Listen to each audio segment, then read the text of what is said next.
साथ आस्था कौशिक। कहां पुलिस को चकमा देने की कोशिश कर रहे आरोपी की चाल उसी पर भारी पड़ गई, खबर आपको दिखाएंगे।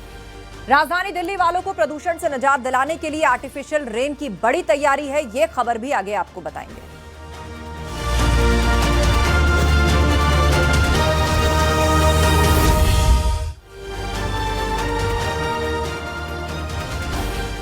महाराष्ट्र के नासिक में पुलिस ने डकैती के एक आरोपी को फिल्मी अंदाज में पकड़ लिया। इसका वीडियो भी सामने आया है। आरोपी ने भागने की पूरी तैयारी कर ली थी, लेकिन उसकी कोशिश काम नहीं आई।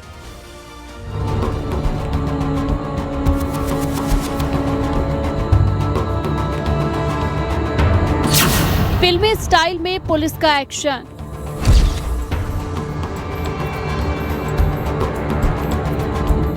डकैती का आरोपी रह गया सन्न।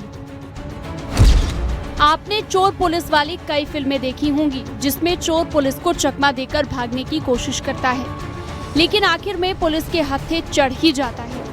अब इस वीडियो को आप देखिए, इसमें जो दिख रहा है वो भी हूबहू फिल्मी सीन ही लग रहा है, जहां पर डकैती का एक आरोपी खुलेआम सड़क पर बाइक चलाकर घूम रहा था। वो सड़क के किनारे एक दुकान के बाहर रुका था, लेकिन वो इस बात से बेखबर था कि पुलिस उसके पीछे हाथ धोकर पड़ी है। उसे अंदाजा भी नहीं था कि आगे उसके साथ जो होने वाला है वो उसे सलाखों के पीछे पहुंचा देगा। वीडियो को ध्यान से देखिए। सड़क पर ट्रैफिक रोज की तरह सामान्य तरीके से चल रहा है, तभी विपरीत दिशा से एक ऑटो वहां से गुजरा। चालक ने ऑटो को धीमा किया, तभी सिविल ड्रेस में एक शख्स चीते की फुर्ती के साथ ऑटो से नीचे उतरा। उसे देखकर बाइक पर बैठा डकैती का आरोपी सकपका गया। वो अपनी बाइक वहां से भगाने की कोशिश कर रहा था, लेकिन सादी वर्दी में जो शख्स उसके पीछे पड़ा था वो एक पुलिसकर्मी था। उसने आरोपी के कॉलर को पकड़ लिया। आरोपी ने बाइक को वहां से भगाने में पूरा जोर लगा दिया, लेकिन पुलिस वाले ने अपनी जान की परवाह किए बिना उसे भागने का कोई मौका नहीं दिया। बाइक के पीछे दूसरे पुलिस वाले भी दौड़ रहे थे। कुछ दूर जाकर उसकी बाइक रुकवाई गई और उसे पकड़ लिया गया। बताया गया कि आरोपी पेशी के दौरान पुलिस को चकमा देकर भाग गया था। उसे पकड़ने के लिए पुलिस तलाशी अभियान चला रही थी। आखिरकार वो पकड़ में आ गया और बाद में आरोपी को जेल भेज दिया गया। Bureau report, news 18।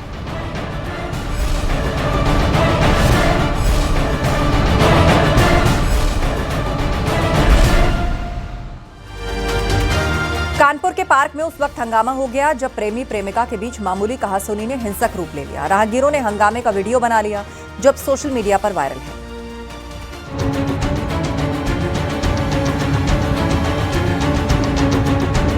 प्यार में जब तनाव के हालात बन जाएं, तो कुछ इस तरह की तस्वीरें भी सामने आ जाती हैं। एक प्रेमी जोड़ा पार्क में गया था, लेकिन मुलाकात के कुछ समय बाद ही दोनों एक दूसरे के जानी दुश्मन बन गए। दोनों आपस में भिड़ने लगे। शुरुआत में कहासुनी हुई, लेकिन मामला ठंडा नहीं पड़ा। इसके बाद तो बात हाथापाई तक पहुंच गई। दोनों तरफ से थप्पड़ घूंसे चलने लगे। प्रेमी प्रेमिका के इस हंगामे के दौरान मौके पर कई लोग मौजूद थे। कुछ लोग दोनों के बीच बचाव में भी लगे हुए थे, लेकिन दोनों में से कोई भी मानने को तैयार नहीं था, क्योंकि दोनों का गुस्सा 7वें आसमान पर पहुंच चुका था। कुछ देर तक हंगामा यूं ही चलता रहा। वहीं पर कुछ लोग ऐसे भी थे जो प्रेमी प्रेमिका की इस जंग का वीडियो अपने मोबाइल कैमरे में कैद कर रहे थे। राहगीरों ने बड़ी मुश्किल से बीच बचाव किया, तब जाकर दोनों अलग हुए, लेकिन वीडियो बन चुका था और सोशल मीडिया पर वायरल भी हो गया। वीडियो वायरल होते ही पुलिस भी हरकत में आई। मामला किदवई नगर थाने तक पहुंचा। हालांकि किसी भी पक्ष की तरफ से लिखित शिकायत नहीं दी गई है। Bureau report, news 18, UP Uttarakhand.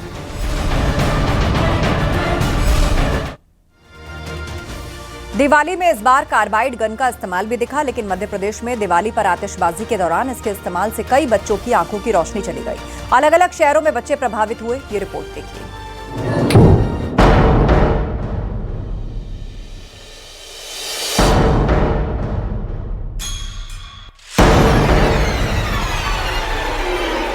सस्ता पटाखा, तेज धमाका, धुएं का निकला गुबार और 300 से ज्यादा बच्चे पहुंचे अस्पताल।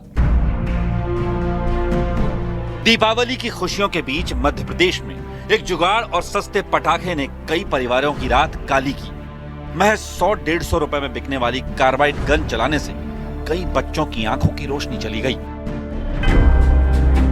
भोपाल, उज्जैन समेत 11 जिलों में 300 से ज्यादा बच्चे कार्बाइड गन चलाने से जख्मी हुए हैं। इनमें कई बच्चों की आंखों की रोशनी 70% तक चली गई, तो वहीं 3 ऐसे बच्चे हैं जो पूरी तरह से नेत्रहीन हो गए। उज्जैन और भोपाल में 150 से ज्यादा केस सामने आए। माननीय मुख्यमंत्री महोदय ने 18 अक्टूबर को ही उसी को बैन कर दिया था। उसके बाद भी उसकी काफ़ी रील्स बनाने की तक की कि उसको कैसे अपन बना सकते हैं, घर में उसको कैसे बना सकते हैं, इंटरनेट पे वायरल हो रही थी। तो कहीं ना कहीं वो खतरनाक तो थी। पहले भी प्रदेश ने उसका बहुत नुकसान झेला है कैल्शियम कार्बाइड का, और वही जो है परिणाम स्वरूप अब 292 बच्चों की आंखें खराब हुई है। तो कहीं ना कहीं इस पर चिंताजनक तो ये है ही। बिल्कुल ये कहना चाहूँगा कि खुलेआम बिक रही थी, तो प्रशासन को इस पर नियंत्रण लगाना काफ़ी आवश्यक था। इस प्रकार से बच्चों की जो आंखें गई है, ये बहुत ही गंभीर विषय है और इस पर प्रशासन को सख्त कार्रवाई करना चाहिए और दोषियों के खिलाफ कार्रवाई सुनिश्चित की जाए। बताया जिस तरीके से कार्बोनाइट जो गन बिक रही थी प्लास्टिक की बाजारों में फायर करने वाली, उससे कई बच्चे बीमार हुए हैं, उसको लेकर क्या लगता है? मेरा सबसे पहले निवेदन ये है कि ऐसी चीज़ों के लिए प्रशासन को पहले से ही सख्ती निभाना चाहिए, क्योंकि अगर आप बच्चे तो ऐसा है कि नादान रहते हैं, उनको समझ नहीं रहती है, बट लेकिन जहाँ बिक रहा है वहाँ पर ये चीज़ें ऐसा ना हो, क्योंकि बच्चों की आंखें अनमोल रहती है। प्लस मैं चाहता हूँ कि अगर ये सब चीज़ें हो रही हैं तो प्रशासन थोड़ा सा जागे और जहाँ भी बिक रहा है ये इनको रोक लगाएं। ग्वालियर में भी कार्बाइड गन चलाने से बच्चों को देखने में तकलीफ हो रही है। ग्वालियर के जयारोग्य अस्पताल समेत 4 अस्पतालों में 19 से ज्यादा बच्चे इस वक्त आंखों की परेशानी से जूझ रहे हैं। 8 बच्चों की आंखों का ऑपरेशन कर पटाखे के टुकड़े निकाले गए। 2 लड़कों की कॉर्निया सफेद हो गई है। वो कैल्शियम कार्बोनेट था जो कि बोतल में डाल के चलाया था, उसका बारूद आंख में चला गया था। कैसे बनाई थी गन, क्या थी? बनी बनाई लाए थे। उसमें कैल्शियम कार्बोनेट डाला था, थोड़ी बहुत पानी की बूंद डाल के उसी से आंख में निकल के लग गया। मतलब ये जो पटाखे हैं घातक है? ये तो घातक है, बिल्कुल किस तरह से घातक? ये कॉर्निया को जला देते हैं ना। तो देखिए, लगातार डॉक्टर्स इस बात को भी कह रहे हैं कि ये जो देशी कार्बाइड पाइप गन सहित अन्य पटाखे हैं वो कहीं ना कहीं आँखों के लिए भारी नुकसानदायक है, शरीर के लिए नुकसानदायक है। विदिशा में कार्बाइड गन चलाने पर करीब 25 बच्चे जख्मी हुए। विदिशा पुलिस ने कार्बाइड गन बेचने वालों के खिलाफ अभियान शुरू किया और 5 लोगों को गिरफ्तार कर लिया। सारे केस आए हैं, 4-5 केस आए हैं, तो वो काफी हार्मफुल है क्योंकि बहुत तेजी से फटता है। उसकी वजह से आसपास का जो धुआं कंकड़ जो भी रहता है सब, तो वो आंख में जाते हैं, तो बहुत सारों को लगा हुआ है, तो जिसकी वजह से काफी डैमेज हो रहा है। तो उसको यूज नहीं करना चाहिए मेरे हिसाब से, कि जितना कम करे अच्छा है, उसको बैन नहीं करने तो काफी अच्छा है। दरअसल कार्बाइड गन बनाने में कैल्शियम कार्बाइड का इस्तेमाल और तेज चिंगारी निकलती है, यानी कम पैसे में ज्यादा शोर और ज्यादा आकर्षण। इसलिए ये घातक खिलौना लोगों की पसंद बन गया। मगर लगातार शिकायतों के बाद मोहन सरकार एक्शन में आई और भोपाल, ग्वालियर और विदिशा में कैल्शियम कार्बाइड गन के बेचने पर पाबंदी लगा दी गई। मध्य प्रदेश में कार्बाइड गन बेचने, खरीदने और स्टॉक करने पर सख्त सजा हो सकती है।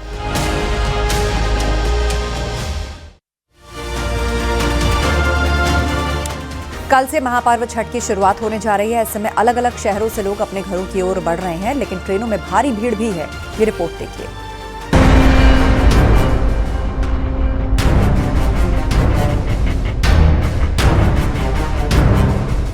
कोई खिड़की से चढ़ने की कोशिश कर रहा है तो कोई सामान के साथ आया है। ट्रेन पर किसी भी तरह चढ़ने की जद्दोजहद चल रही है। छठ के मौके पर घर जाने वालों का सैलाब उमड़ पड़ा है, जिससे ट्रेनें खचाखच भरी हुई हैं। पांव रखने तक की जगह नहीं मिल रही। यूपी के पूर्वांचल और बिहार की तरफ जाने वाली ट्रेनों में भारी भीड़ देखने को मिल रही है। कानपुर सेंट्रल स्टेशन पर भी भीड़ देखी जा रही है। हालात ये हैं कि यात्री खड़े खड़े सफर कर रहे हैं। तो छठ पूजा को लेकर भी ट्रेन में ओवर क्राउड आप देख सकते हैं। जहां तक कैमरे की नजर जा रही है, एक सीट पर किस तरह 5 से 6 लोग बैठ रहे हैं और एक बूथ में जहां सिर्फ 6 लोगों की जगह होनी चाहिए वहां 18 से 20 लोग हैं। एक कोच में 200-200 लोग रहे और इनके लगेज की हालत देखिए, क्योंकि हर व्यक्ति को अब त्योहार पर अपने घर पहुंचना जरूरी होता है और ऐसे में कितनी दिक्कतें हो रही हैं सर? बहुत दिक्कत है। कैसे आप लोग बैठ पा रहे इतने लोग एक साथ? बहुत दिक्कत कष्ट से आ रहे हैं सर। कितना दिक्कत? एडजस्ट करके जाना पड़ रहा है सर, क्या कर सकते हैं। त्योहार है, अपने त्योहार ऐसे ही मनाए जाएंगे, एडजस्ट कर करके जा रहे हैं। आप देख सकते हैं कि त्योहार है, घर जाना है। हालांकि रेलवे ने स्पेशल ट्रेन भी चलाई है, मगर उन ट्रेन से भी यहाँ उसकी भरपूर्ति नहीं हो पा रही है। कुछ लोग वॉशरूम में, कुछ लोग खिड़कियों से निकल के आ रहे हैं। मुरादाबाद में छठ के मौके पर घर जाने के लिए लोगों का मूवमेंट बढ़ा हुआ है। ट्रेनों में भारी भीड़ है। रोजाना 27 से 28 स्पेशल ट्रेनें चलाई जा रही हैं। बिहार और गोरखपुर की तरफ जाने वाली करीब 18 स्पेशल ट्रेनों का संचालन हो रहा है। ये जो पीरियड है जिसमें दिवाली और दिवाली के ठीक हफ्ते के अंदर अंदर जो छठ का कार्यक्रम होता है, तो इस त्योहार में बहुत ज़्यादा भारी मात्रा में दिल्ली, एनसीआर या आसपास के क्षेत्रों से जो ईस्टर्न सेक्टर है, ईस्ट की तरफ, जिसमें बिहार के और उत्तर प्रदेश, पूर्वी उत्तर प्रदेश के जो यात्री हैं उनका मूवमेंट बढ़ जाता है। तो इसी को ध्यान में रखते हुए इस बार भी डेली बेसिस पे जो रेगुलर ट्रेनें हैं उनके अलावा स्पेशल ट्रेनों का जो संचालन है वो किया जा रहा है। पिछले 2 दिन में, जिसमें आज भी इंक्लूडेड है, प्रतिदिन 27 से 28 स्पेशल ट्रेनें चलाई जा रही हैं। छठ पूजा के लिए घर जाने वाले लोग स्पेशल ट्रेनों के साथ रेगुलर ट्रेनों में भी सफर कर रहे हैं। चंदौली में भी यही हाल दिखा।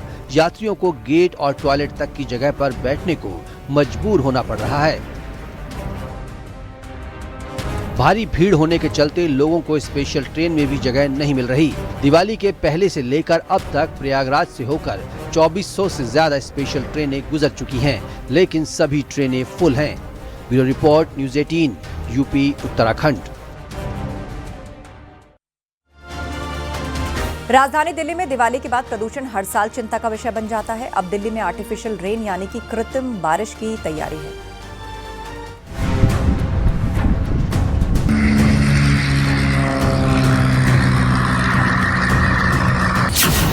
राजधानी दिल्ली में जल्द बरसेंगे बादल।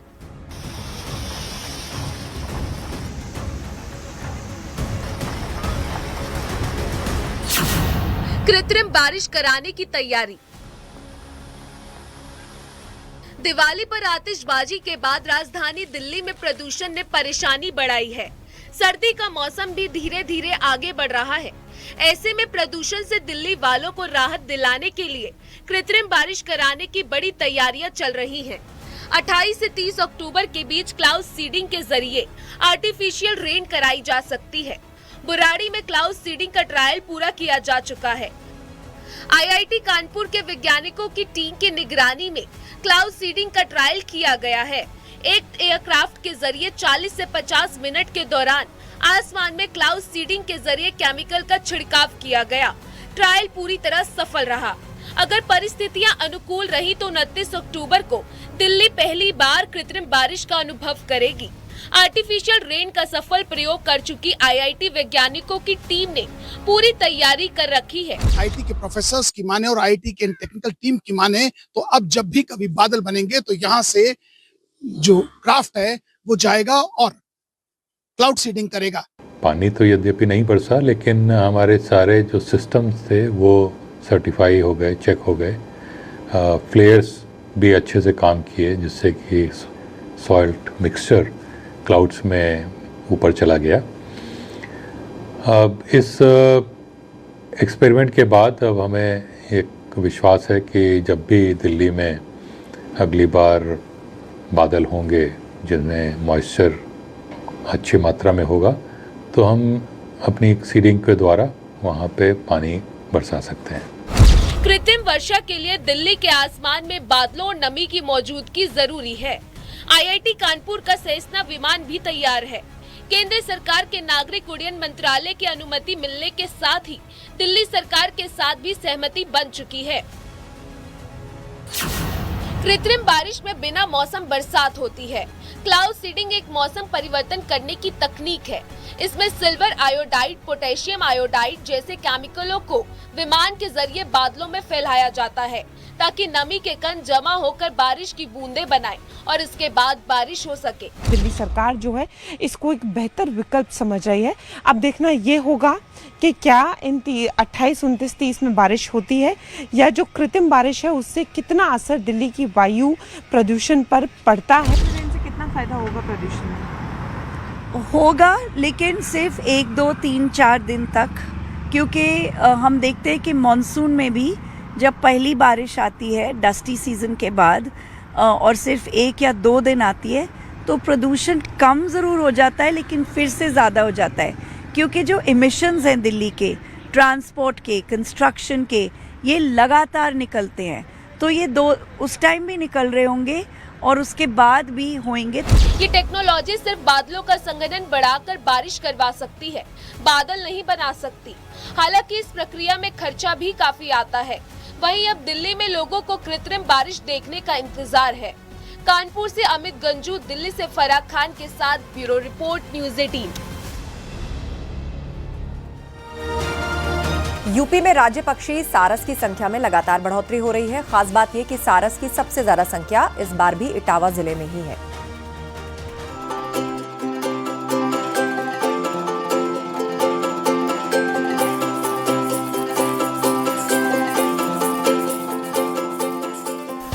उत्तर प्रदेश में साल दर साल राज्य पक्षी सारस का कुनबा बढ़ता जा रहा है।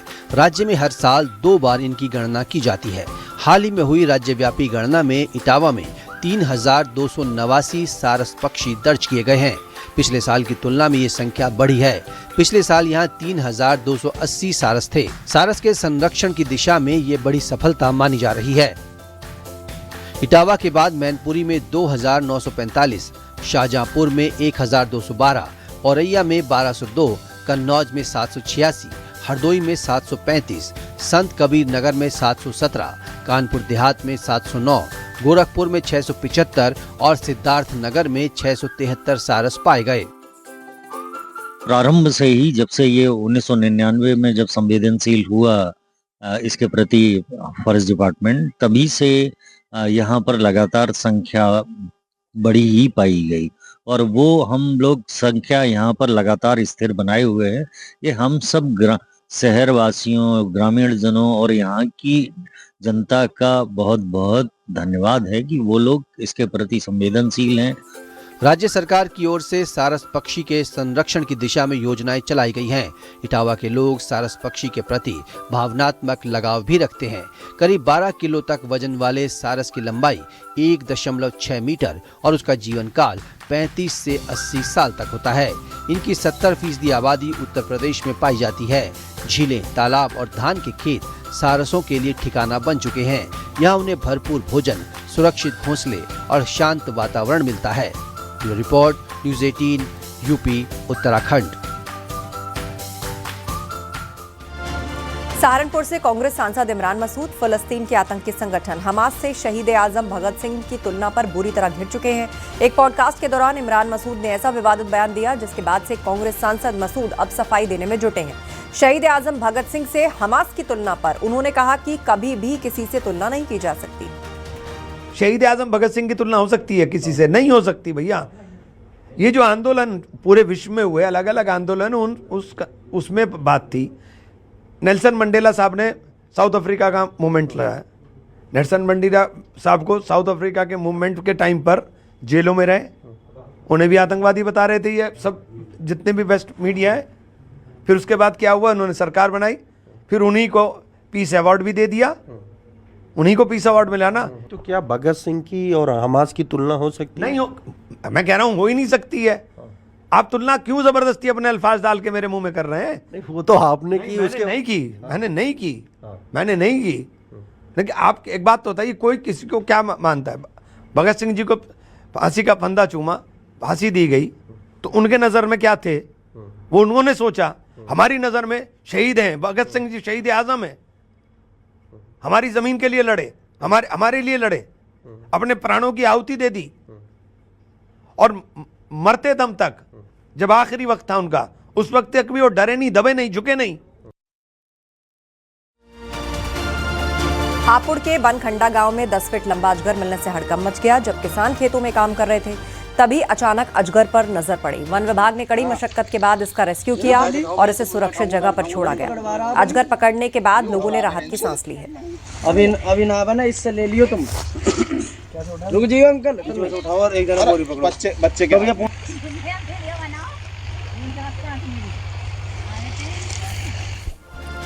झांसी में स्कूल वैन और स्कूटी की जोरदार टक्कर हो गई। हादसे में एक बुजुर्ग और एक बच्ची की दर्दनाक मौत हो गई। पूरा मामला थाना चिरगांव क्षेत्र का है, जहां यह हादसा हुआ। स्कूल वैन में मौजूद कुछ बच्चों को चोटें आई, जिनका इलाज अस्पताल में जारी है। फिलहाल पुलिस ने दोनों शवों को पोस्टमार्टम के लिए भेजा है। गाँव से भांडेर जा रही थी और भांडेर साइड से एक स्कूल बस आ रही थी, आपस में एक्सीडेंट हो गया, जिसमें मौके पर ही जो स्कूटी सवार जो महिलाएं थी और लड़की थी उनकी मौके पर डेथ हो गई और जो स्कूली बस था उसका जो ड्राइवर और एक बच्चे इंजर्ड हो गए। जो इंजर्ड हैं उनको हॉस्पिटल कर दिया, उनका ट्रीटमेंट चल रहा है। जो मृतक महिला है उसके परिवारजन के तहरीर लेकर के मुकदमा पंजीकृत कर लिया गया है। विधिक कार्रवाई थाना चिड़गांव द्वारा संपादित किया गया है। मथुरा में एम्बुलेंस से गंभीर हालत में पीड़ित एसएसपी ऑफिस पहुंचा और गोवर्धन थाना प्रभारी रवि त्यागी पर दबंगों से मिली भगत का आरोप लगाया। 4 दिन पहले रामलीला में शराब पीकर पहुंचे दबंगों ने पीड़ित को लाठी डंडों से पीटा। 4 दिन से उनके खिलाफ एफआईआर दर्ज कराने के लिए वो भटक रहा है। थाना गोवर्धन इलाके के पलसो गांव की घटना। निर्भय पांडे उसका मामा का लड़का है, जयदेव पलसों का, और वो मेरी 5 दिन से एफआईआर दर्ज नहीं होने दे रहा है। मैं 5 दिन से धक्का खाते डोल रहा हूं। 5 दिन मुझे रात दिन हो गई थाने में पड़े पल्ली पाल्टी बैठी हुई है थाने में, मेरी एफआईआर दर्ज नहीं होने दे रही है। और साहब बहुत दबाव है, मतलब ये इस कारण मैं भटकता डोल रहा हूं। बरेली की जेल में बंद आईएमसी के राष्ट्रीय महासचिव मौलाना डॉक्टर नफीस की मुश्किलें लगातार बढ़ रही हैं। आरोप है कि मौलाना डॉक्टर नफीस ने एक वक्फ की संपत्ति पर अपनी पत्नी और परिवार के साथ मिलकर कब्जा कर लिया, जिस पर अब शिकायत के बाद डॉक्टर नफीस और उसकी पत्नी के खिलाफ आईपीसी की गंभीर धाराओं में मामला दर्ज है। आरोप है कि डॉक्टर नफीस हेरा फेरी कर पिछले करीब 3 दशक से जमीन पर कब्जा जमाए बैठा था। भवनपुरी इलाके के रहने वाले कमर अख्तर का आरोप है कि मौलाना डॉक्टर नफीस ने भवनपुरी की ही वक्फ 26A जमीन को अब से करीब 3 दशक पहले अपने और अपनी पत्नी फरहत बेगम के नाम करवा लिया था और धोखाधड़ी कर इसी वक्फ जमीन की गिफ्ट डीड बनवाकर अपने 2 बेटों नुमान खान और फरहान खान के नाम कर दी।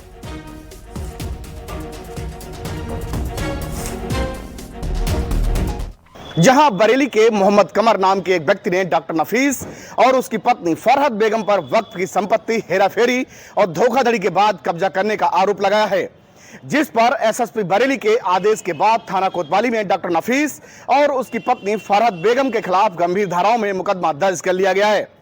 डॉक्टर नफीस इस वक्त बरेली की सेंट्रल जेल 2 में बंद है।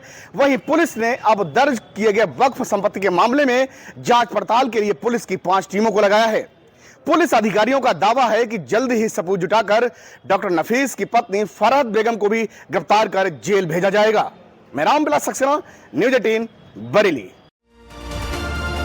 बाराबंकी में जिला अस्पताल के डॉक्टर की बड़ी लापरवाही सामने आई। ऑपरेशन के बाद महिला के पेट में डॉक्टर ने पट्टी छोड़ दी थी। यूट्रस के ऑपरेशन के बाद दर्द होने के बाद भी सरकारी डॉक्टर्स ने उसकी मदद नहीं की, बल्कि उसको उल्टा हड़का दिया। अस्पताल में सुनवाई न होने पर पीड़िता के परिजनों ने उपचार के लिए उसे निजी अस्पताल भर्ती कराया और वहां के डॉक्टर्स ने यूट्रस में पट्टी को पाया। डॉक्टर ने इलाज के बाद पट्टी को बाहर निकाला। परिजन उच्च अधिकारियों से मामले की शिकायत करने की बात कह रहे हैं। मऊ टाइप में गिरेला बहुत ज़्यादा, तो हम प्राइवेट दिखाए डॉक्टर प्रिया का, तो पट्टी निकाली इनके, पूरा पट्टी का बंडल अंदर रह गया था। ये सड़न पैदा हो गई, इन्फेक्शन हो गया शरीर में पूरे, बहुत ज़्यादा दर्द हुई, क्या बताइए। और वक्त एक ब्रेक का है, जल्द लौटेंगे।